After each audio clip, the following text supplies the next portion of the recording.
ఓం జ్ఞానాంజనశలాకయా చక్షురున్మిలితం येन తస్మై శ్రీగురవే నమః.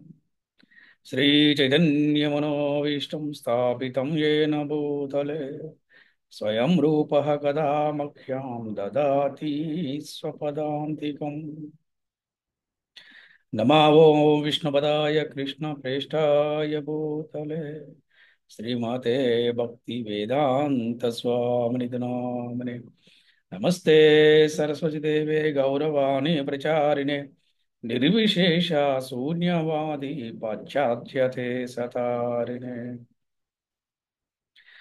जय श्री कृष्ण चैतन्य प्रभु नित्यानंद श्री अद्वैत गदाधर श्रीवासादि गौर भक्त वृंद हरे कृष्णा हरे कृष्णा कृष्णा कृष्णा हरे हरे हरे राम हरे राम राम राम हरे हरे. ओम नमो भगवते वासुदेवाय. ॐ नमो भगवते वासुदेवाय।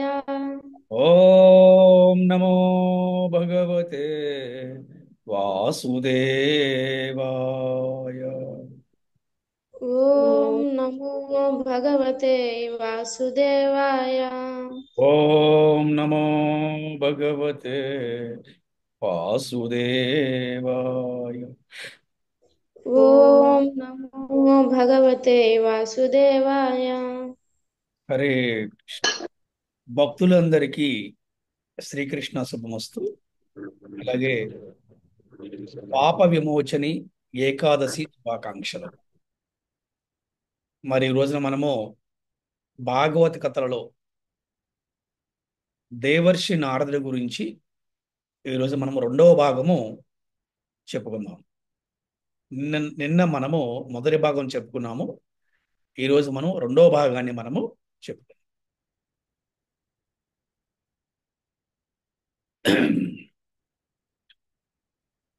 మనము నిన్న చాలా విషయాలు మనం చర్చించుకున్నాము.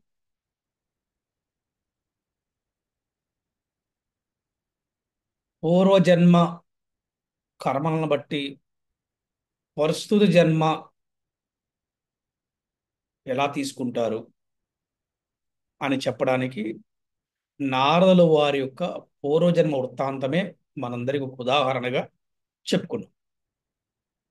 అలాగే నారదుల వారు మరి గంధర్వుడి నుంచి ఆయన శూద్రుడిగా ఎలా జన్మించాడు, ఏ కారణంతో జన్మించాడు అని మనం నిన్న చాలా విషయాలు కూడా చర్చించుకున్నాము. అసలు నారద వారు వారి ప్రధానమైన కార్యం ఏమిటి, ఆ, వారు నిరంతరము కూడా భగవన్నామాన్ని ఏ విధంగా ఆయన కీర్తిస్తూ ఉంటారు. అలాగే మనము చాలా చాలా విషయాలు కూడా చర్చించుకున్నాం. అలాగే ఆ దాసి శూద్రుడిగా జన్మించినప్పుడు కూడా ఆ, వారి తల్లి దాసి అవటం వల్ల, ఇక దాసి పుత్రుడు అవటం వల్ల అక్కడ బ్రాహ్మణుల ఇంట్లో ఆ వారి తల్లి సేవ కోసం వెళ్ళేది. ఆ తల్లితో పాటు పుత్రుడు వెళ్ళటము, అక్కడ నిత్యము హరినామ సంకీర్తన జరగటం, అక్కడ కృష్ణ ప్రసాదాన్ని స్వీకరించటం. అలాగే చాతుర్మాస దీక్షలో అక్కడికి వచ్చినటువంటి ఆ భక్తులకి ఈ యొక్క దాసీపుత్రుడు, ఈ పిల్లవాడు వాళ్ళందరూ సేవ చేయటం వల్ల వారు భుజించిన ఆహారం మిగిలిపోయిన దాన్ని ఇతను తీసుకుంటాం వల్ల ఈయన మళ్ళీ కూడా నారదుల వారిగా జన్మించారని మనం నేను చాలా విషయాలు కూడా మనం చాలా చక్కగా తెలుసుకున్నాం. అలాగే మరి ఈ రోజున ఇంకా ఇంకొద్దిగా క్లుప్తంగా మనం సరళంగా చర్చించుకునే ప్రయత్నం చేద్దాము. ఈ రెండో భాగంలో ఎప్పుడైతే ఈ ఒక్క దాసీపుత్రుడు, ఈ పిల్లవాడు భక్తుల సాంగత్యంలో కృష్ణ లీలా కీర్తనము వినడం వలన దాసీపుత్రులోని రజస్తమో గుణాలు నశించిపోయినాయి అంట. అంటే రజోగుణము తమోగుణం రెండు కూడా నశించిపోయినాయి. ఎవరిలో? అంటే ఈ యొక్క దాసీపుత్రుడు అయినటువంటి పిల్లవాడిలో. అంటే నారదుల వారి రెండో జన్మ అనుకోండి. సో మొదటి జన్మము గంధర్వుడు, రెండో జన్మ శూద్రుడు దాసీపుత్రుడు అనమాట. అంటే రజోగుణము పోయింది, తమో గుణం కూడా పోయింది అనమాట. ఎలాగా? భక్తుల సాంగత్యములో కృష్ణ లీలా కీర్తన వినడం వలన అతనికి రజోగుణము తమో గుణం రెండు కూడా నశించిపోయాయంట. అలాగే వారి సేవలో, ఎవరు భక్తుల యొక్క సేవలో సమస్త పాపాలు కూడా తొలగిపోయాయంట. దీన్ని బట్టి మనకి అర్థమవుతుంది మోరల్ అంటే, ఎవరైనా, అది మనం కావచ్చు, ఎవరి ఒక వ్యక్తి కావచ్చు, ఎవరైనా కూడా భక్తుల సాంగత్యంలో కృష్ణుడి యొక్క లీలలను కీర్తనము వల్ల, అలాగే వినడం వల్ల వారికి ఈ ఒక్క గుణాలు నశించిపోతాయి. రజోగుణము తమోగుణం నశించిపోతాయి. అలాగే అన్ని పాపాలు కూడా తొలగిపోతాయి అని మనం తెలుసుకోవచ్చు. ఇక్కడ నారదుల వారి యొక్క వృత్తాంతం ద్వారా మనం తెలుసుకోవచ్చు. అలాగే ఇంద్రియాలను నిగ్రహించి అతడు వారు చెప్పిన ఆదేశాలను ఖచ్చితంగా పాటించేవాడు. ఇది చాలా గుర్తుపెట్టుకోవాలి. చాలా మంది వింటారు, వదిలేస్తారు. కానీ ఎవరైతే ఇంద్రియాలను నిగ్రహించుకొని మరి గురువులు, గొప్ప గొప్ప వైష్ణవులు చెప్పిన ఆదేశాలని ఖచ్చితంగా పాటించాలి. అది ఈయన పాటించాడు. అదేవిధంగా భగవత్ ప్రేమ ప్రాప్తి సాధనలో మొదటి అడుగు శ్రద్ధ. ఇది గుర్తుపెట్టుకోవాలి. కృష్ణ ప్రేమ, భగవంతుడు ప్రేమ, కృష్ణ భక్తి అంత సామాన్యంగా రాదండి. ఎలా వస్తుంది అని దాని గురించి ఇక్కడ మనం ఈ యొక్క దాసీపుత్రుడు ఒక మంచి ఉదాహరణ. భక్తుల సాంగత్యము, కృష్ణలీల కీర్తనం ద్వారా, భగవంతుడి ప్రసాదము ద్వారా. అలాగే మొదటి అడిగేంటి? శ్రద్ధ అంట. శ్రద్ధ గుర్తుపెట్టి అందరూ నోట్ చేసుకోండి. ఎవరైనా కృష్ణ భక్తి సాధనలో మొట్టమొదటి ఏంటి? శ్రద్ధ. రెండవది సాధు సాంగత్యము. మూడవది భజన, భజన క్రియ. ఎవరితోటి? భక్తులతోటి కలిసి భజన క్రియ, అంటే భక్తులతో సంకీర్తనం అన్నమాట. దానివల్ల ఏమవుతుందంటే అనర్థ నివృత్తి అంటారన్నమాట. అంటే అన్నీ కూడా తొలగిపోతాయి. ఎటువంటి అనర్థాలన్నీ కూడా పోతాయి అన్నమాట. దాసీపుత్రుని విషయంలో సరిగ్గా అదే జరిగింది. అదే జరిగింది అనమాట. అతను శ్రద్ధగా ఉన్నాడు. అలాగే సాధు సాంగత్యంలో ఉన్నాడు. అలాగే వారి సాంగత్యములో భజన క్రియ బాగా చేశాడు. ఎప్పుడైతే పాపాలు తొలగగానే హృదయము కృష్ణ భక్తి ఉదయించడానికి అనుకూలమవుతుంది. పాపాలు తొలగినంత వరకు మన హృదయంలో కృష్ణ భక్తి రాదు. ఇది తెలుసుకోవాలి. ఎప్పుడైతే పాపాలని తొలగిపోతాయో అప్పుడు వారి హృదయంలో కృష్ణ భక్తి ఉదయిస్తుంది. ఇలాగా నారదుల వారికి జరిగింది. అంటే ముందు జన్మలో, అంటే దాసీపుత్రుడు ఉన్నప్పుడు.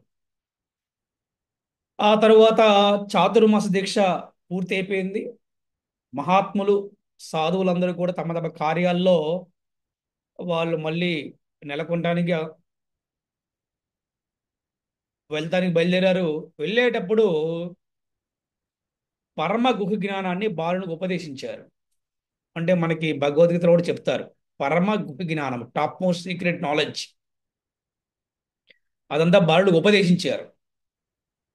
ఎవరైనా మనకి ఎప్పుడు సలహాలు ఇస్తారు, మనకి ఎవరైనా ఎప్పుడు ఉపదేశిస్తారు, మనం ఎవరైనా మనకి ఎప్పుడు సహాయం చేస్తారు అంటే మనలో ఉన్న శ్రద్ధ. అది గుర్తుపెట్టుకోవాలి. మనకి ఎంత శ్రద్ధ ఉంది, మనం ఎంత సిన్సియర్గా ఉన్నాము, మన సాధన ఎలాగుంది చూసి వారు చక్కగా ఎవరికైనా ఉపదేశం చేస్తారు. అరే, చాతుర్మాస దీక్ష చేసిన వాళ్ళు అంటే మామూలు వాళ్ళ, గొప్ప సాధువులు, గొప్ప మహాత్ములు, గొప్ప వైష్ణవులు. అటువంటి వారు వెళ్తూ వెళ్తూ ఏం చేశారంటే ఈ పిల్లవాడి యొక్క శ్రద్ధ చూసి, ఆ సిన్సియారిటీ చూసి ఏం చేశారంటే చాలా చక్కగా అతనికి గీతోపదేశం చేశారన్నమాట. పరమ గుగు పరమ గుగు జ్ఞానాన్ని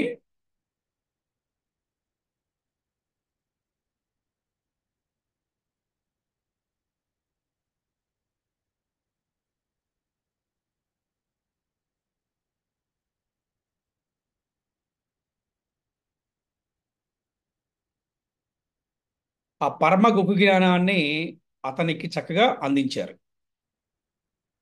ఏంటి ఇది? ఒక నిమిషం.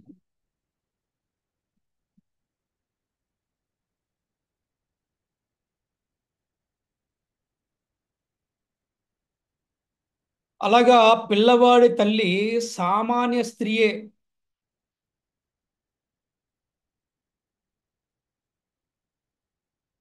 కాకుండా దాసి కూడా అవ్వడం వల్ల తనకు పిల్లవాడు తప్ప వేరెవరు లేకపోవడం వలన అతడినే ప్రాణప్రదంగా చూసుకునేది.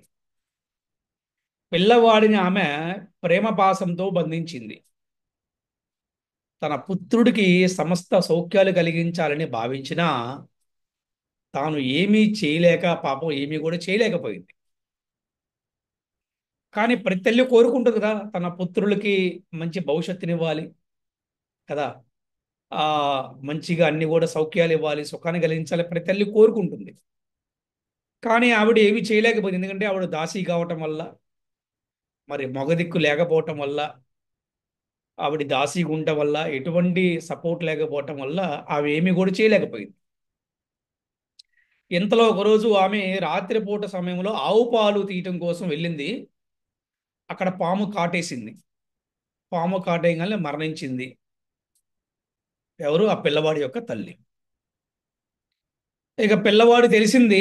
పిల్లవాడు దానిని భగవత్కరుణగా భావించాడు. భక్తులు ఎప్పుడు అలాగే ఉంటారు. భక్తులు కాకపోతే ఏడిచి గోల పెట్టేసి దిగులు పడిపోయి ఆ, చాలా ఇదిగా ఉంటారు. కానీ భక్తులు ఎలా ఉంటారంటే ఇది భగవత్కరుణగా భావించాడు. పిల్లవాడైనప్పుడు కూడా ఇది భగవత్కరుణ అతను చాలా భావించాడు. ఇంకేం చేశాడు? వెంటనే ఉత్తర దిక్కుగా ప్రయాణమయ్యాడంట ఆయన. ఉత్తర దిక్కు ప్రయాణమయ్యాడు. ప్రయాణమై ఇంకెక్కడికి వెళ్ళాడు? నగరాలు, పట్టణాలు, గ్రామాలు, జంతు క్షేత్రాలను, గనులను, వ్యవసాయ క్షేత్రాలను, లోయలను, అరణ్యాలను దాటుకుంటూ ముందుకు వెళ్ళాడు. ఏ విషయం కూడా అతని దృష్టిని ఆకర్షించలేదు. చూడండి ఎన్ని చూసుకుంటూ వెళ్తున్నాడు అతను. పెద్ద పెద్ద నగరాలు, పట్టణాలు, గ్రామాలు, గనులు, వ్యవసాయ క్షేత్రాలు ఇవన్నీ చూసుకుంటూ వెళ్తున్నాడు. కానీ అతనికి దేని పట్ల కూడా ఆకర్షణ కలగలేదు అతనికి. ఎందుకంటే అతను కేవలం దేనికోసం వెళ్తున్నాడు తెలుసా? భగవంతుడు అన్వేషణ కోసం వెళ్తున్నాడు. అదే తన యొక్క ఏకైక ప్రయోజనం అన్నమాట. కేవలం భగవంతుడి కోసం వెళ్తున్నాడు అతను. ఎప్పుడైతే మనసు నిండా భగవంతుడు ఉంటాడో, భగవంతుడి కోసం అన్వేషిస్తున్నారో, వారికి ఈ భౌతికమైన విషయాల పట్ల, భౌతికమైన వస్తువుల పట్ల ఎటువంటి ఆకర్షణ కలగదు. కలిగిందనుకోండి, వారు ఇంకా పూర్తిగా భక్తులు లేనట్టే అని మనం తెలుసుకోవాలన్నమాట. ఆ విధంగా అతను పాపం ఎంతో అరణ్యాలలో, అడవులలో కూడా ఆయన ప్రయాణం చేశాడు. కానీ ఎక్కడ భయం కలలేదు అతనికి. పిల్లవాడికి ఎటువంటి భయం కలలేదు చూడండి. ఆ విధంగా దీర్ఘకాలం ప్రయాణించిన తర్వాత అతను అలసిపోయాడు. చాలా ప్రయాణం చేసి అలసిపోయాడు. అప్పుడు అక్కడ దగ్గరలో ఉన్న ఒక నదిలో స్నానం చేసి కొన్ని నీళ్లు తాగాడు. ఆ తర్వాత అశ్వత్థ వృక్ష నీడలో కూర్చొని భగవంతుణ్ణి అతను ధ్యానం చేసుకున్నాడు. అంతే, హృదయములో శ్రీకృష్ణ భగవాను దర్శనం కలిగింది. హరిబో. ఎమ్మటే అతనికి కళ్ళు ఆనంద బాష్పాలు వచ్చేసాయి. భగవంతుడి దర్శనముతో తనువు, మనస్సు పులకించాయి. పరమానంద సాగర మగ్నుడైన అతనికి అంతలోనే భగవద్ రూపం కనుమరుగైపోయింది. దర్శనమిచ్చాడు, మళ్ళీ ఎమ్మటే ఆయనకి కనుమరుగైపోయింది. మళ్ళీ అటువంటి దర్శనం తిరిగి దర్శించాలని ఎంతో ప్రయత్నించాడు, కానీ ఫలితం కలగలేదు. అప్పుడు భగవద్వాణి ఇట్లా వినిపించింది: వత్స, ఈ జన్మలో నీవిక నన్ను చూడలేవు. నాపై అనురాగాన్ని వృద్ధి చేయడానికే నీకు ఒక మారు దర్శనమిచ్చాను. నా భక్తులు నిలిచిన నీ దివ్యస్మృతి ఏనాడు భంగపడదు. తరువాత నీవు నా పార్షదుడు అవుతావు. నా పార్షదుడు అవుతావు అంటే ఏంటంటే, పార్షదులు అంటే ఎవరంటే భగవంతుడి యొక్క నిత్య సేవకులు. తెలుసుకోవాలి. అంటే ఈ జన్మలో నేను నీ కోసము దర్శనం ఇచ్చాను, కానీ మళ్ళీ నీకు ఇంక జన్మలో నా దర్శనం దొరకదు.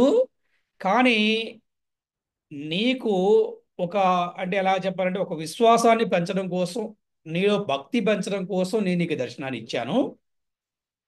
అందుకని నీ యొక్క భక్తి ఎప్పుడు కూడా నశించదు, భంగపడదు. తర్వాత వచ్చే జన్మలో నువ్వు నాకేమవుతావంటే నువ్వు నాకు సేవకుడు అవుతావు అని చెప్పాడు. పార్షదులు అంటే సేవకులు అనమాట. ఆ విధంగా భగవద్ ఆజ్ఞ విని నా బాలుడు చక్కగా నమస్కరించాడు. అప్పటి నుండి ఆయన వినమ్రుడై హరినామ సంకీర్తన చేస్తూ భూమండలమంతా సంచరించాడు. కొంతకాలానికి దేహాన్ని కూడా త్యజించాడు. తర్వాత కల్పాంతంలో ఆయన ప్రళయ జలాలలో శయనించిన నారాయణుని దేహంలో బ్రహ్మదేవునితో పాటు ప్రవేశించాడు. తరువాత వేరొక కల్పములో సృష్టి కార్యానికి బ్రహ్మదేవుడు ఆవిర్భవించినప్పుడు మరీచాది ఋషులతో పాటు దేవర్షి నారదుని రూపంలో అవతరించాడు. అప్పటి నుండి భగవత్కరునిచే ఆధ్యాత్మిక భౌతిక జగత్తులలో చరిస్తూ కృష్ణ గుణగానము చేయసాగాడు. మరుపు అనేదే భౌతిక దేహ లక్షణము. నారదమునికి పూర్వజన్మ విషయాలు గుర్తుకున్నాయంటే ఆయనది భౌతిక దేహం కాదు. చూసారా, నారదమునికి పూర్వజన్మ విషయాలు గుర్తున్నాయంట, కానీ మనకు గుర్తులేవు. నారదుడు శక్త్యావేశ అవతారం అని ఇంతకుముందే తెలుసుకున్నాం కదా మనం. అందున భగవత్ కరుణచే ఆయనకు పూర్వస్మృతి కూడా చక్కగా నిలిచి ఉంది. అందుకే ఆయన ఎటువంటి కపటం ఉండదంట ఆయనలో. ఎటువంటి చెడు గుణాలు ఉండవంట, ఎటువంటి చెడు లక్షణాలు కూడా ఆయనలో ఉండవంట. కనుక నారదుడు జగడాల మారి కాదని కృష్ణ కథను పంచే జగత్ కళ్యాణకారి అని తెలుసుకోవాలి అందరూ కూడా. అందరూ కూడా అపరా ఏమన్నారంటే అపార్థం చేసుకుంటున్నారు, నారదుల వల్ల గొడవలు జరుగుతాయని. నారదుడు జగడాల మారి అని అనుకుంటున్నారు. కొన్ని సినిమాలు అలా తీశారు కాబట్టి చాలా మంది అలా అనుకుంటారు. సినిమా ఎప్పుడు కూడా నిజంగా తీయదు, నిజంగా తీసి సినిమా ఆడదనమాట. వాడికి డబ్బులు రావు. కొన్ని సినిమాల ద్వారా, నాటకాల ద్వారా, కథల ద్వారా కొంతమంది సరైన సంపూర్ణ జ్ఞానం లేనటువంటి వారు రాసినటువంటి ఆ, పుస్తకాల ద్వారా కూడా ఈ విధంగా తెలుసుకుంటారు. కానీ నారదుల వారు ఎక్కడా కూడా జగడాల మారి కాదు అని కృష్ణ కథన పంచడానికి వచ్చినటువంటి జగత్ కళ్యాణకారి అని మనకి భాగవతము వర్ణిస్తుంది. ఆ విధంగా ప్రస్తుత జన్మలో ఆయన బ్రహ్మ మానస పుత్రునిగా ఆవిర్భవించిన నారదుడు భగవత్ సందేశ ప్రచారంలో నిమగ్నుడై ఎందరినో భక్తులుగా మార్చాడు. అంటే బ్రహ్మకి పుత్రుడుగా జన్మించాడు నారదుడు. అలాగే అతను ఈ ప్రచారంలో నిమగ్నుడై ఎందరినో భక్తులుగా మార్చాడు. అదే పరంపరని ఇప్పుడున్నటువంటి ఇస్కాన్లో ఉన్నటువంటి గురువులు కూడా ఈ విధంగా ప్రచారం చేస్తూ ఎంతో మంది భక్తులు చేస్తున్నారు. అందుకే మనకు ఒక పరంపర ఉన్నది. మన పూర్వీకులందరూ కూడా గొప్ప గొప్ప వైష్ణవ ఆచార్యులు. అందులో నారదుల వారు చాలా గొప్ప ఆచార్యులు అనమాట. అది ఆ విధంగా ఎందరినో భక్తులుగా మార్చాడు. భాగవతములో అటువంటి విశేషాలు ఎన్నో వస్తాయి. ఉదాహరణకి ధ్రువుడికి ఓం నమో భగవతే వాసుదేవాయ అనే మంత్రాన్ని ప్రసాదించి భగవద్ దర్శనం చేయించింది నారదుడే. తల్లి గర్భములో ఉన్నప్పుడే ప్రహ్లాదునికి విష్ణు భక్తి నేర్పింది నారదుడే. నల్లకుబూర నలకూబర మణిగ్రీవులకు చెట్లు కమ్మని శాపాన్నిచ్చి చివరికి ద్వాపరయుగంలో కృష్ణ దర్శనము చేయించింది కూడా నారదుడే. ఈ విధంగా భాగవతంలో నారదులకు సంబంధించిన వృత్తాంతాలు ఎన్నో ఉన్నాయి. అంతెందుకు, భాగవతాన్ని రచించడానికి వ్యాసదేవుని ఆదేశించింది కూడా నారదమునే. అందుకే ఈ రోజున మనము భాగవతం అంతా కూడా చక్కగా చదువుతూ ఉన్నాం, చక్కగా వింటున్నాం. నారదముని యొక్క దయా కరుణ కృప ఇదంతా కూడా.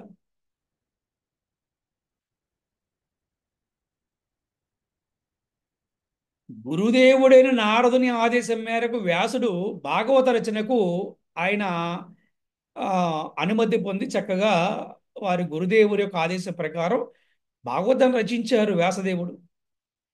ఆ విధంగా ఎల్లరికూ కూడా కృష్ణ భక్తిని బోధిస్తూ హరినామామృతాన్ని సకల లోకాల్లో పంచే నారదునికి ఆ కార్యం వల్ల శాపం కూడా కలిగింది. ఇప్పటివరకు అన్ని బాగా చెప్పుకున్నాం. ఇప్పుడు శాపం కూడా కలిగింది. ఏంటి శాపము? ఆ? ఆ శాపాన్ని ఆయన వరంగా భావించాడంట. వైష్ణవులు ఎప్పుడు కూడా ఒకరు తిట్టారనో, ఒకరు అవమానించారనో, ఒకరు శాపం పెట్టారనో ఎవరు కూడా ఏ విధంగా కూడా బాధపడరు. ప్రతిదాన్ని వారు వరంగా భావిస్తారు. ఆ రోజులో నారదుల వారు పాటించారు, ఈ కలియుగంలో శ్రీ చైతన్య మహాపురు పాటించారు, ఇప్పుడు జనరేషన్లో భక్తి వేదాంత స్వామి ప్రభుపాదుల వారు కూడా పాటించారు. ఆ శాపం యొక్క వివరం ఏంటో ఇప్పుడు మనం తెలుసుకుందాం. దక్ష ప్రజాపతి తన భార్య అయినటువంటి పంచజని వలన 10,000 మంది పుత్రులు పుట్టారు. ఎవరికండి? దక్ష ప్రజాపతికి. వారిని ప్రజా సృష్టి చేయమని దక్షుడు ఆదేశించాడు. తండ్రి ఆదేశన పాలనకు ముందు ఆ తనయులు తపస్సు చేద్దాం అనుకున్నారు. నారాయణ సరోవర ప్రాంతంలో తపస్సుకు సిద్ధపడిన దక్షపుత్రులను నారదముని కలిసి వైరాగ్య విద్యని బోధించి వారిని జ్ఞానవంతులు చేశాడు. అంటే మీరు అందరూ బ్రహ్మచారులు అయిపోయి ఉండరా బాబు అని చెప్పాడు అనమాట. దానితో వారు లౌకిక కర్మను త్యజించి భగవద్ధామానికి చేరుకున్నారు. అంటే ఒక గురువు యొక్క శక్తి ఎలా ఉంటుంది చూడండి మీరు. ఎంతమంది అండి? 10,000 మంది. 10,000 మందిని ఒక్క నారదముని మార్చేశాడు. తండ్రి మాటను కూడా పక్కన పెట్టేశారు వాళ్ళు. గురువు మాట విని వారు అందరూ కూడా చక్కగా వారు ఇది అవసరమా, మళ్ళీ పెళ్లి చేసుకోవాలి, పిల్లలు కనాలి, వాళ్ళకి పెళ్లిళ్ళు ఇవన్నీ అవసరం మనకి అని చెప్పి వారు జ్ఞానం తెచ్చుకొని శుభ్రంగా వాళ్ళు భగవద్ధామానికి వెళ్ళిపోయారు. ఆ వార్త వినిన ఆ దక్షకుడికి చాలా కోపం వచ్చింది, దుఃఖం వచ్చింది ఆయనకి. మళ్ళీ తిరిగి తన భార్య ద్వారా మళ్ళీ 1000 మంది పుత్రులను ఆయన మళ్ళీ కనమని చెప్పి ఆజ్ఞాపించాడు.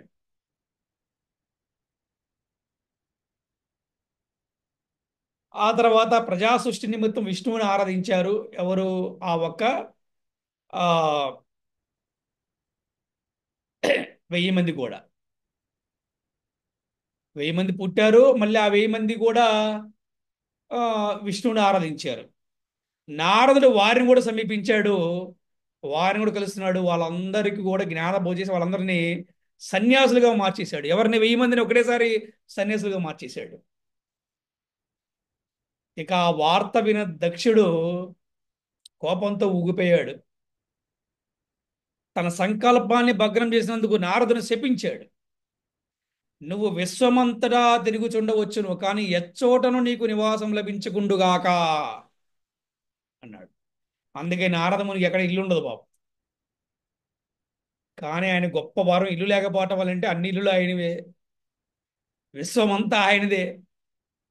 చక్కగా ఆయనకి ఒక చోట ఉండకపోవటం వల్ల ఏమైందంటే నారాయణ నామాన్ని ఆయన విశ్వవ్యాప్తం చేయగలిగాడు ఆయన.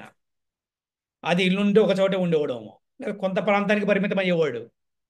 కానీ ఆయన ఇల్లు లేకపోవటం వల్ల, ఆయనకి నివాసం లేకపోవటం వల్ల విశ్వమంతా కూడా ఆయన తిరుగుతూ కూడా నారాయణ నారాయణ నారాయణ అంటూ ప్రచారం చేసే ప్రపంచం తిరుగుతున్నాడు అనమాట. కూర కూడా ఉంది. కూర.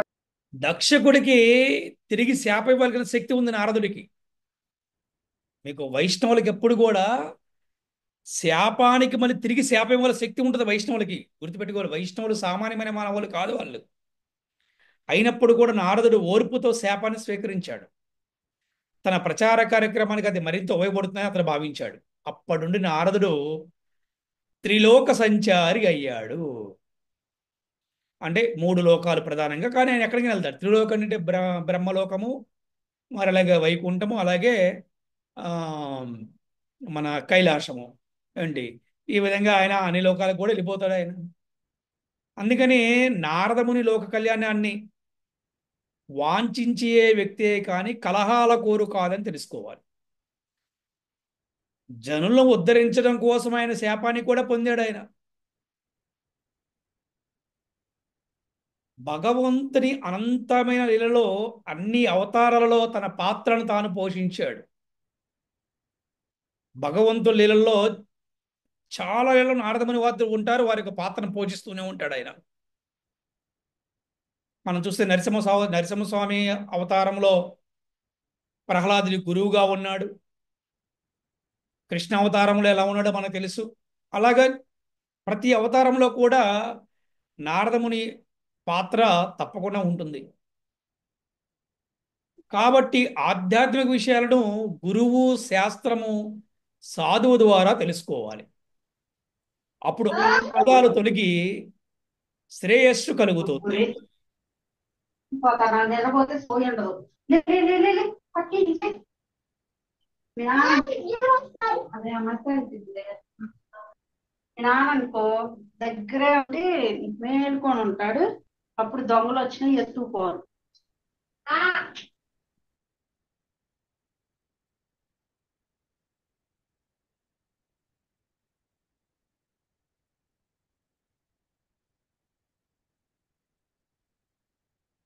అపరాధాలు ఎప్పుడు పోతాయంటే ఆధ్యాత్మిక విషయాలని గురువు ద్వారా, శాస్త్రము ద్వారా, సాధువు ద్వారా తెలుసుకోవాలి. ఆ విధంగా నారదమునికి దక్షుని శాపాన్ని వివరిస్తూ తనకు కూడా అటువంటి శాపమే కలిగిందని ఒకసారి శ్రీల ప్రభుపాదులు వారు అన్నారు. ఎవరు ప్రభుపాదులు వారు అన్నారంట? ఏమని? నారదముని దక్షిణ శాపాన్ని ఆయన ప్రవచనం చేస్తూ అటువంటి శాపమే కలిగిందని చెప్పారు ప్రభుపాదులు వారు. నాకు కూడా కలిగిందని. ఎలాగా? ఈ పాశ్చాత్య దేశాలలో, వెస్ట్రన్ కంట్రీస్లో కృష్ణ భక్తి ప్రచారం చేస్తున్నప్పుడు అనేక వేల మంది యువతి యువకులు సర్వసంగ పరిత్యాగులే హరినామ సంకీర్తనలో పాల్గొన్నారు. అది వారి కుటుంబీకులకు ఎంతో వేదన కలిగించింది. ఆ తల్లిదండ్రులు ఇచ్చిన శాపం వలనే తాను ఏ ఒక్క చోట కూడా నివాసం లేకుండా నిరంతరం భూమండలం ప్రదక్షిణ చేస్తున్నారని ఆయన చమత్కరించారు.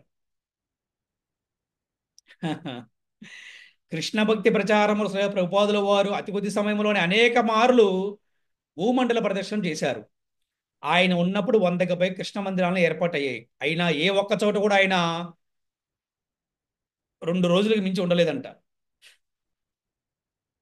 కృష్ణ భక్తి ప్రచారంలో పాల్గొని లక్షల కొలది అదృష్ట భాగులను ఉద్ధరించారు ఆయన.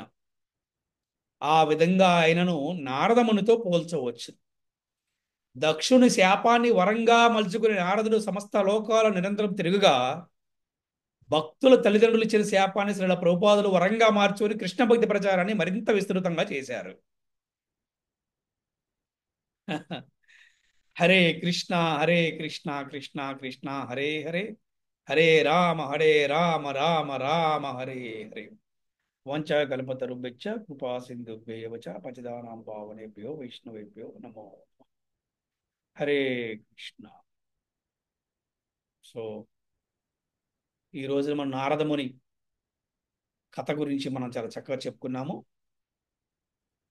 ఈ రోజు జరిగినటువంటి క్లాసులో మీకు ఎవరికైనా సందేహాలు ఉంటే అడగవచ్చు.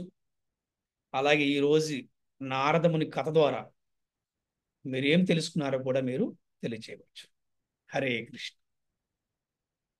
అన్ని అనుకుంటారు, ఉమ్, జగడాల మారి అని అన్ని విషయాల్లో దూరిపోతారు ఇలా అనుకుంటారు. కానీ నారద మహర్షి కృష్ణ కథను పంచే ఒక గొప్ప జగత్ కళ్యాణకారి అని తెలుసుకున్నాను గురూజీ.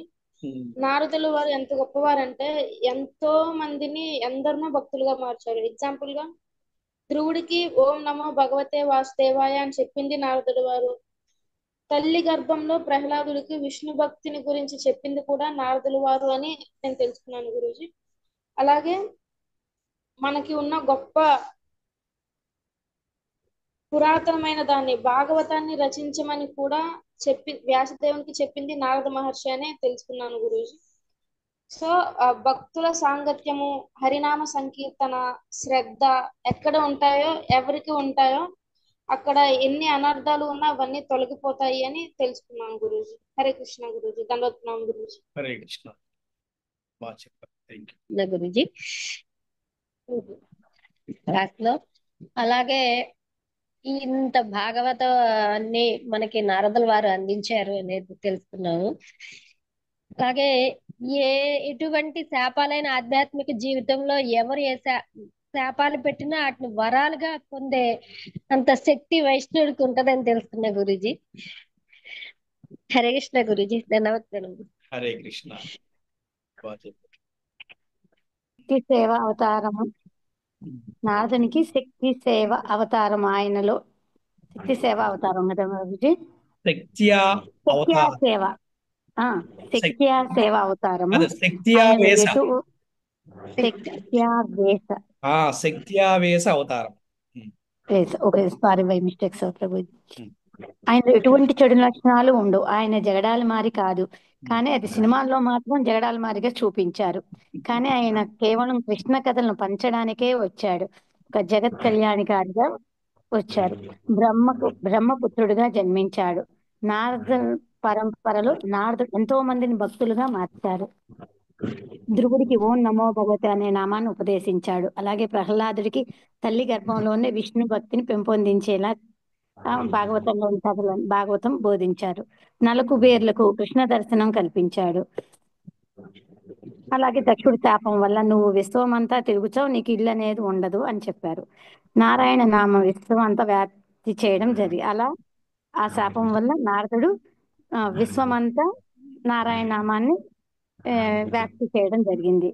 నారదుడు ఆ శాపాన్ని కూడా స్వీకరించాడు, ఎందుకంటే తిరిగి శాపాన్ని ఇచ్చే అర్హత ఉన్నా కూడా ఇవ్వలేదు.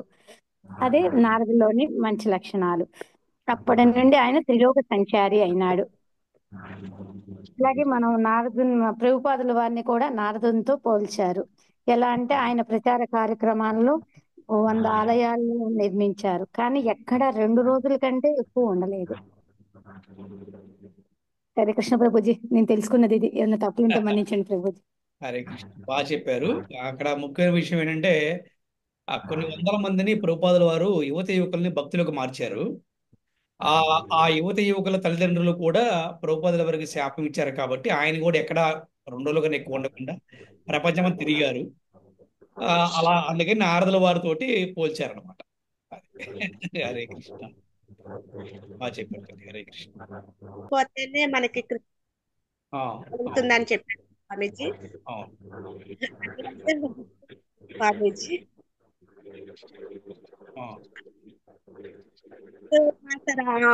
మాస వ్రతం గురించి ఒకటి చెప్పారు కదా స్వామీజీ.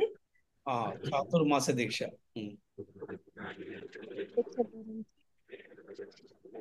మీ వాయిస్ బ్రేక్ అవుతుందమ్మా. నా వాయిస్ గురించి నారదుల వారు భక్తి పెంచడానికి పారదర్శకులు అయ్యారన్నారు కదా స్వామీజీ. ఆయనకి శ్రీకృష్ణుడు దర్శనం ఇచ్చారు అని చెప్పేసి అన్నారు కదా, అది ఒకటి బాగా అనిపించింది స్వామీజీ. Okay okay.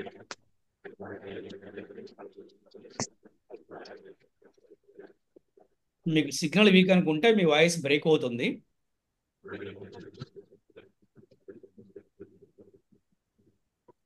ఓకే మాతాజీ. హరే కృష్ణ.